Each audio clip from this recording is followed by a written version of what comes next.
Il-kellim ewlieni laburista l-finanzi Carmenu Vella fakkar kif il-gvern kien wiegħed li sas-sena l-oħra d-deficit kien ser idawru f'60 miljun euro surplus.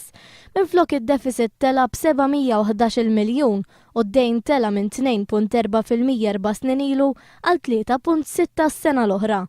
Fakkar ukoll kif il-Prim Ministru kien wiegħed li ser inaqqas id-dejn iżda minflok id-dejn tela b'aktar minn 860 miljun euro.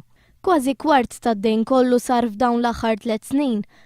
Għalkemm il-kriżi finanzjarja internazzjonali affettwat lil pajjiżna Vella qal li hija skuża l-qagħda finanzjarja ta' bħalissa u dan meta l-kriżi splodiet taħt it-tmexxija ta' Lorenz Gonzi bħala Prim Ministru mill-2004 l-hawn. Mhux il-każ li aħna konna sejrin tajjeb u bil-kriżi morna ħażin. Jiena ngħid huwa l-każ li konna diġà sejrin ħażin u bil-kriżi waqajna għall-ar.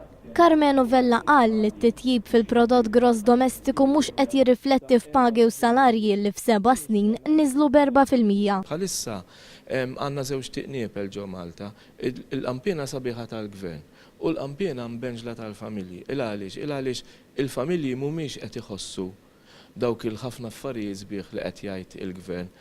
Huwa tkellem dwar is-self li qed tintalab tagħti Malta lil Greċja, semma dak li qal Alfred Camilleri u rendi kont li hemm bżonn illi jagħti l-gvern.